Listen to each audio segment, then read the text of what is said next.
12 newton of force is required to be applied on A of mass 4 kg to slip on B of mass 5 kg। बच्चों slip कह रहा है कि A B pay slip हो रहा है जब अपन 12 न्यूटन का फोर्स अप्लाई करते हैं। तो स्लिपिंग का कंडीशन है that means limiting frictional force, limiting value of frictional force कितना है 12 न्यूटन। जब आप 12 न्यूटन का फोर्स अप्लाई करते हो तो बॉडी स्लिप कर रहा है, एक्सेलरेशन अभी नहीं आया है। ठीक है बच्चों, अब स्लिपिंग के कंडीशन के लिए एक्सेलरेशन नहीं आया है तो लिमिटिंग फ्रिक्शन तक, up to limiting friction body रहेगा तो रेस्ट में ही।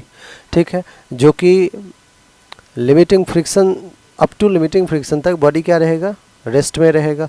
तो अगर मैं बॉडी ए का, ध्यान समझिएगा बच्चों, अब find the maximum horizontal force F to be applied on B so that A and B move together. अब कह रहा है कि A और B को मूव करवाना है टुगेदर।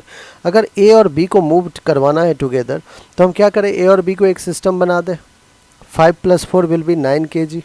9 kg पे आप कितना फोर्स F लगा दो, हालांकि वो कहा गया है कि maximum horizontal force F to be applied on B so that A and B move together. तो लेट्स से बी पे जो 5 kg है उस पर हमने एफ फोर्स लगाया है। दोनों को अगर सेम सिस्टम बना लिया, इसका मतलब दोनों का एक्सेलरेशन कॉमन होना चाहिए और ये जो फोर्स एफ है वो होना चाहिए 9 × ए।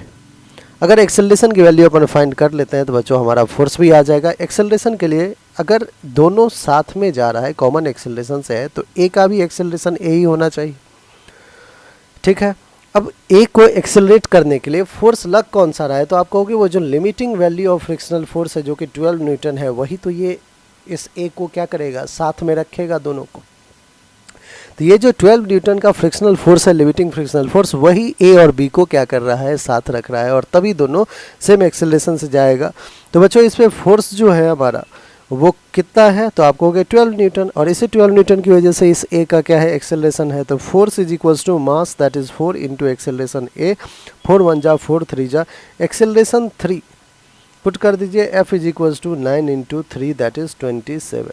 तो मैक्सिमम वैल्यू ऑफ फोर्स क्या होगा, 27 न्यूटन। मिनिमम बच्चों उससे कम हो सकता है क्योंकि ये जो आपने फोर्स लिखा है 12 न्यूटन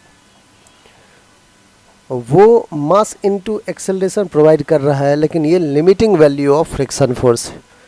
तो जो फ्रिक्शन फोर्स है, स्टैटिक फ्रिक्शन फोर्स, वो 0 से 12 तक जा सकता है ना। ये तो लिमिटिंग वैल्यू है 12 न्यूटन। तो एक्सेलरेशन 3 से कम ही रहेगा, है ना, 3 के कम या फिर 3 से इक्वल।